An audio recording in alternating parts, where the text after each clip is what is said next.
Hello students, my name is Rohit Painuly and I am from ICT virtual classroom Dehradun. कैसे हैं आप सभी? मेरे ख्याल से बहुत अच्छे होंगे, फिट होंगे, फाइन होंगे। हम बात कर रहे हैं क्लास 10th साइंस की, जिसके अंदर हमने chapter number first chemical reaction and equation हमने किया था, है ना। और लगभग हम क्वेश्चंस कर रहे थे। आज हम इस चैप्टर को स्टार्टिंग से एक बार रिवाइज करते हुए चलेंगे, है ना, कि किस तरीके से जो जो हमने चीजें पढ़ी उनको हम समझेंगे। तो उसी को समझने के लिए चलते हैं बच्चों स्मार्ट बोर्ड की तरफ।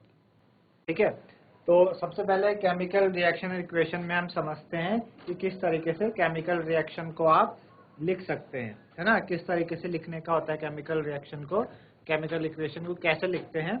तो किस तरीके से लिखा जाता है कि आपके पास क्या है, जैसे कि एक एरो होता है, एरो के दो साइड होती है, एक तरफ लेफ्ट हैंड साइड, एक तरफ राइट हैंड साइड, है ना। तो राइट हैंड साइड पे क्या लिखना है आपको, प्रोडक्ट लिखने होते हैं। लेफ्ट हैंड साइड में आपको रिएक्टेंट लिखने होते हैं, है ना। रिएक्टेंट क्या होते हैं, जो कि आपको लेफ्ट में लिखने होते हैं और राइट में प्रोडक्ट, है ना। तो रिएक्टेंट क्या है, जो कि केमिकल रिएक्शन में भाग लेंगे, जो भाग लेके जो चीज बनाते हैं उन्हें हम प्रोडक्ट कहते हैं, है ना। तब जब रिएक्टेंट कंबाइन होंगे या डिकम्पोज होंगे तो एक सब्सटेंस देते हैं, उसे हम प्रोडक्ट कहते हैं, है ना। उसे बेसिकली हम क्या कहते हैं, प्रोडक्ट कहते हैं। आई बात समझ में? तो ये क्या है, केमिकल रिएक्शन का एक फॉर्मेट है कि इस तरीके से केमिकल रिएक्शन लिखी जाती है, ठीक है ना। उसके बाद जैसे कि सबसे पहले हमने बात करी कि भाई मैग्नीशियम और ऑक्सीजन है और क्या बनाएगा, मैग्नीशियम ऑक्साइड बनाएगा। इसको हमने केमिकल रिएक्शन में लिखना है, तो किस तरीके से लिखेंगे, मैग्नीशियम को Mg लिखते हैं, ऑक्सीजन को O2 लिखते हैं, और क्या बनता है, मैग्नीशियम ऑक्साइड बनता है ना। तो मैग्नीशियम Mg, ऑक्सीजन O2 क्या बनेगा, मैग्नीशियम ऑक्साइड बन जाएगा, है ना, MgO बन जाएगा, ठीक है ना। इसी तरीके से जैसे जिंक है प्लस डाइल्यूट हाइड्रोक्लोरिक एसिड है, क्या बना, जिंक क्लोराइड बना प्लस हाइड्रोजन बना, है ना। तो जिंक को क्या लिखते हैं, Zn लिखते हैं, हाइड्रोक्लोरिक एसिड को क्या लिखते हैं, HCl लिखते हैं। तो क्या बन जाएगा आपके पास, जिंक क्लोराइड बन जाएगा ZnCl2 और प्लस हाइड्रोजन बन जाएगा H2, है ना। तो ये इस तरीके से आपके पास ये रिएक्शन बन जाएगी, है ना। तो इस तरीके से, अच्छा, जब रिएक्शन आप लिखें तो आपको रिएक्शन लिखने पे जो ये फॉर्मूले यूज हो रहे हैं या आपको बनाने आते हो, आपने क्लास 9th में सीखे हो, जैसे कि इसका जिंक क्लोराइड का कैसे फॉर्मूला बनता है। भाई जिंक को आप Zn+2 लिखते हैं, क्लोराइड को क्या लिखते हैं, Cl-1 लिखते हैं, है ना। तो जब Zn+2 Cl-1 लिखते हैं तो ये क्या बन जाता है, ZnCl2 बन जाता है ना। इस तरीके से फॉर्मूला बनेगा आपके पास ZnCl2 प्लस H2 का, ठीक है। अच्छा, जिंक प्लस सल्फ्यूरिक एसिड को क्या लिखते हैं, Zn प्लस H2SO4, क्या बनता है, जिंक सल्फेट ZnSO4 और प्लस हाइड्रोजन बनता है H2, है ना, हाइड्रोजन बनता है H2। तो इस तरीके से इस तरीके से आपको रिएक्शन लिखनी होती है ना। भाई जिंक को Zn लिखेंगे, सल्फ्यूरिक एसिड को हम क्या लिखेंगे, H2SO4 लिखेंगे, बनेगा zinc sulphate plus hydrogen H2। अब जिंक सल्फेट कैसे बना होगा, Zn+2 और SO4 2 नेगेटिव से बना होगा। इनकी वैलेंसी इंटरचेंज होती है, दोनों पे 2 है, 2 से 2 कैंसिल हो जाएगा, तो क्या बनेगा, ZnSO4 बन जाएगा। आई बात समझ में?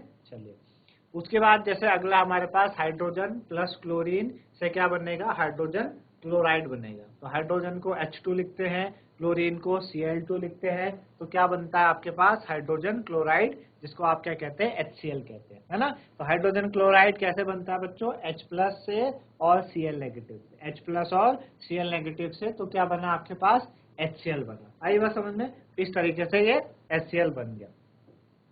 अच्छा, अगला है जैसे barium chloride plus aluminium sulphate से क्या बनेगा, barium sulphate plus aluminium chloride, है ना। तो बेरियम को क्या लिखेंगे, बेरियम क्लोराइड को कैसे बना होगा, Ba+2 Cl नेगेटिव से बना होगा, BaCl2, तो बेरियम क्लोराइड BaCl2 आ गया।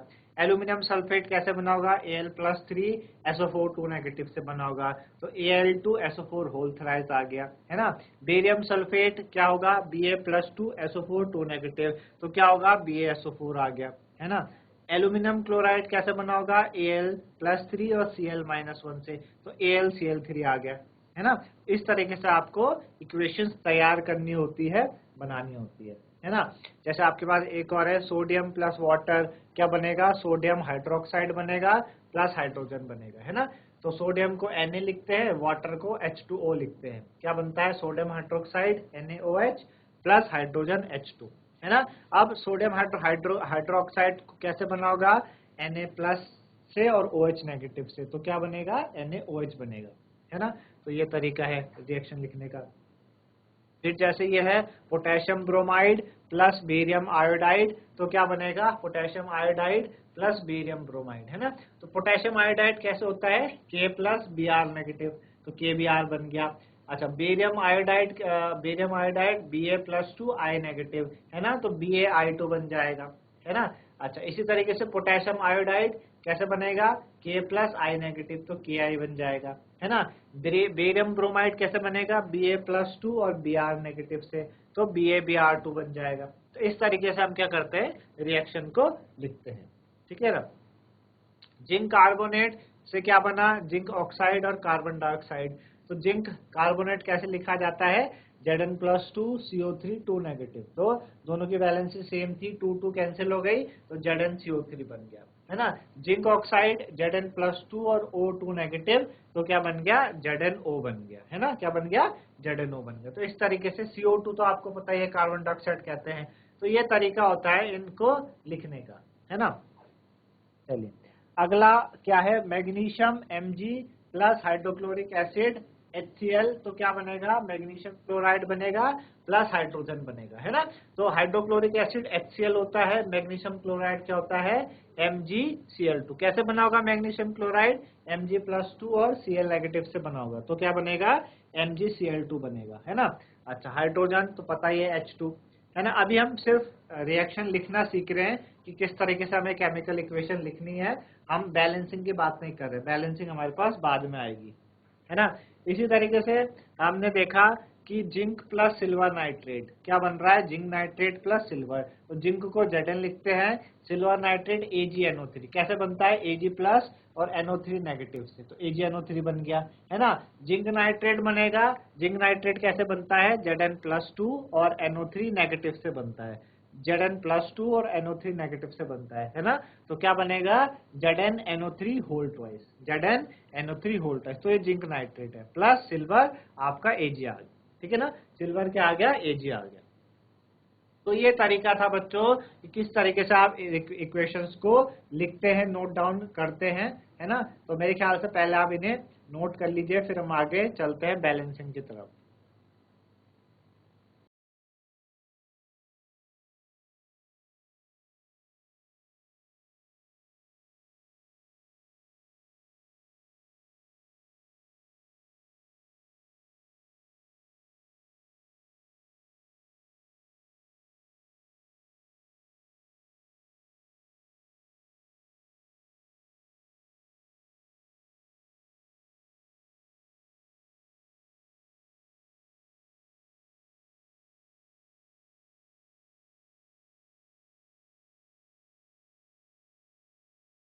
ठीक, तो इस तरीके से अभी तक आपने देखा कि कैसे हम रिएक्शंस को लिखते हैं। अभी हम बात करेंगे बैलेंसिंग की, कि रिएक्शन को कैसे बैलेंस किया जाता है ना। सपोज जैसे हमारे पास एक रिएक्शन है, barium chloride plus aluminium sulphate से barium sulphate plus aluminium chloride बनता है ना। पहले हमने क्या करा, इनके फॉर्मूले लिखे, रिस्पेक्टिव फॉर्मूलाज लिखा, देन फिर हमें इनको बैलेंस करना है। तो एलिमेंट क्या क्या है हमारे पास बेरियम है, क्लोरीन है ना, एल्यूमिनियम है, सल्फर, ऑक्सीजन। पहले हमें सारी पूरी इक्वेशन में हमें एलिमेंट ढूंढने हैं कौन कौन से।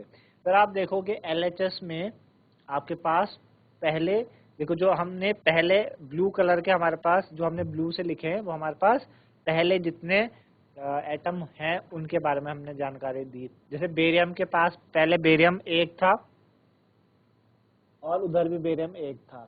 देन क्लोरीन हमारे पास पहले 2 थे, फिर आपके पास उधर 3 थे राइट में। लेफ्ट में हमारे पास एल्यूमिनियम पहले 2 थे, राइट में 1 था, है ना।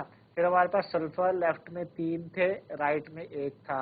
ऑक्सीजन हमारे पास लेफ्ट में 4 ऑक्सीजन है ना, और उसका होल थ्राइस है, 4 3 जा 12 है ना, और ऑक्सीजन इधर हमारे पास O4 लिखा है, तो 4 थे। अभी हमें बैलेंस करना है।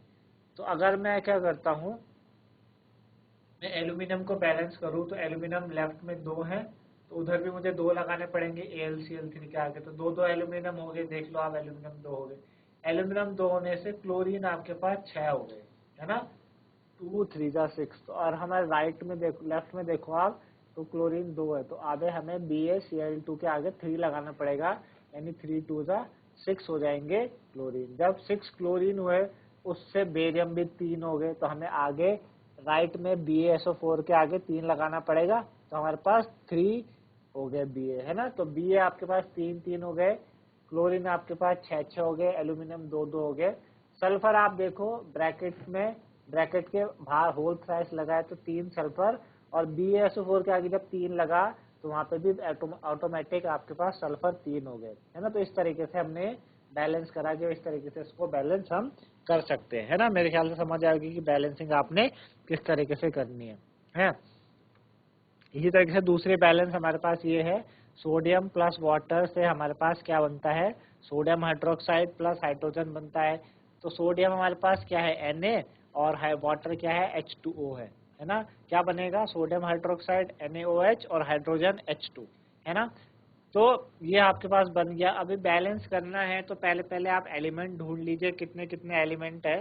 तो अगर आप देखोगे लेफ्ट में आपके पास सोडियम, हाइड्रोजन और ऑक्सीजन है, मतलब एलिमेंट हमारे पास सोडियम, हाइड्रोजन और ऑक्सीजन है। लेफ्ट में इनकी वैल्यूज देखते हैं कि पहले लेफ्ट में Na1 है, RHS में भी 1 है, H आपके पास LHS में 2 है, RHS में कितने हैं, 3 है, और ऑक्सीजन LHS में 1 है और RHS में 2 है। हमें बैलेंस करना है इसको। तो बैलेंस करने के लिए अगर मैं क्या करूं, हाइड्रोजन मेरे पास कितने हैं, हाइड्रोजन मेरे पास लेफ्ट में 3 थे ना, 2 H के और 1 NOH का, 3 थे। तो अगर मैं हमेशा, आपको ध्यान रखना है कि जो भी बैलेंसिंग करते हैं ना हमेशा, तो हमें इवन नंबर्स में लेके आना होता है नंबर्स को, है ना। तो अगर NaOH के आगे 2 लगा दे, तो H हमारे पास 2 हो जाएंगे, NOH के 2, और उधर H भी 2 है, तो 2 और 2 4 हो जाएंगे RHS में। और LHS में हमारे पास 2 ही H है, H2O पे 2 H है, तो हमें H2O के आगे 2 लगाना पड़ेगा, तो 2 2 जा 4, वहां पे भी H कितने हो जाएंगे, 4 हो जाएंगे। ऑक्सीजन की अगर हम बात करें, तो ऑक्सीजन हमारे पास कितने हैं, हमारे पास जब हमने NaOH के आगे 2 लगाया तो वहाँ पे 2 हो गए, और LHS में हमने H2O के आगे 2 लगाया तो वहाँ पे भी 2, तो वहाँ पे तो ये ऑक्सीजन तो ऑटोमेटिक बैलेंस हो चुका है। अब Na हमें बैलेंस करना है, हमने NaOH के आगे 2 लगाया था, तो Na 2 हो गए थे, इस वजह से हमें सोडियम में, LHS में हमें Na के आगे 2 लगाना पड़ेगा, है ना। तो 2 2 हो गए, सारे के सारे चीजें आपस में क्या हो गई, बैलेंस हो गए, सारे एलिमेंट, यानी हाइड्रोजन भी और सोडियम भी और ऑक्सीजन भी, तीनों के तीनों बैलेंस हो गए। तो मेरे ख्याल से समझ आएगा आपको कैसे बैलेंस हुए, है ना। अगला देखें, अगला क्या है हमारे पास, NaCl और प्लस AgNO3 है। क्या बना, AgCl और NaNO3 बना। पहले तो आप एलिमेंट देख लीजिए कौन कौन सा एलिमेंट है, जैसे कि एक में सोडियम है, एक में क्लोरीन है, एक में सिल्वर है, एक में नाइट्रोजन है, और एक में ऑक्सीजन है ना। ये एलिमेंट हमारे पास है। LHS में देखें और RHS में आप देखें, अगर आप देखते हैं तो Na LHS में 1 है, RHS में भी 1 है, Cl LHS में 1 है, RHS में भी 1 है, Ag LHS में 1 है, RHS में भी 1 है, N LHS में 1 है, RHS में भी 1 है ना। और बचा O LHS में 3 है, RHS में भी 3 है। तो क्या है, पहले से क्या है, बैलेंस है ना, पहले से क्या है, ये बैलेंस है। चलिए अगला देखें, अगला क्या है हमारे पास, अगला है CaOH का whole twice plus CO2 gives CaCO3 plus H2O, है ना। पहले तो एलिमेंट आप देख लो कौन कौन से एलिमेंट है, एक तो कैल्शियम है, ऑक्सीजन है, हाइड्रोजन है और कार्बन है।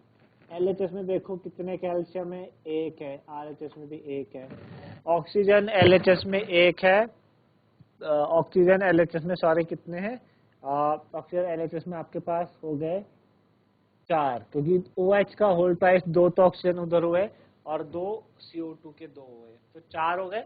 RHS में देखो CaCO3 में 3 ऑक्सीजन किसके हैं, CaCO3 के हैं, और 1 ऑक्सीजन H2O का है, तो 3 और 1 4 हो गए, है ना। अगर H की बात करो आप, तो LHS में H आपके पास कितने हैं, 2, OH का होल ट्वाइस है ना, तो 2 H है, और RHS में H आपके पास 2 है, H2O के 2 H, और कार्बन की बात करो तो कार्बन LHS में 1 है, RHS में भी 1 है। तो ये तो पहले से बैलेंस है, ये भी क्या है, पहले से क्या है, आपस में बैलेंस ही है। ठीक है, चलो आगे बढ़े। नेक्स्ट हमारे पास है Zn plus 2AgNO3 gives ZnNO3 whole twice plus 2Ag। Element कौन कौन से हैं, Zn है, Ag है, नाइट्रोजन है और ऑक्सीजन है। ठीक है ना। LHS में Zn 1 है, RHS में भी 1 है, Ag LHS में 1 है, RHS में भी 1 है, N LHS में 1 है, RHS में 2 है, ऑक्सीजन LHS में 3 है, RHS में 6 है। हमें बैलेंस करना है तो हम क्या करें, ऑक्सीजन हमारे पास 3 है LHS में, NO3 का 3, RHS में 6 है, NO3 का होल ट्वाइस है, तो 3 तो ऑक्सीजन हो गया, उसका होल ट्वाइस, 3 2 6। तो अगर हमें ऑक्सीजन को बैलेंस करना है तो हमें AgNO3 के आगे 2 लगाना पड़ेगा, जिस वजह से 2 3 6 हो जाएंगे ऑक्सीजन, उस वजह से Ag 2 हो जाएंगे, Ag 2। तो हमें RHS में Ag के आगे 2 लगाना पड़ेगा, तो वो भी 2 हो गए, है ना, हो गए, Ag भी 2 हो गए और ऑक्सीजन भी 2 हो गए, और Na तो ऑटोमेटिक 2 हो गया क्योंकि RHS में NO3 का होल ट्वाइस है, तो 2 N के हैं वो। और अगर हम LHS की बात करें तो 2AgN में N का आगे 2 लगा हुआ, तो 2 N उसके हो गए, है ना। तो ये इस तरीके से बैलेंस हुए। तो मेरे ख्याल से आप लोगों को समझ आया होगा, है ना। आप नोट डाउन कर लो इतना पहले।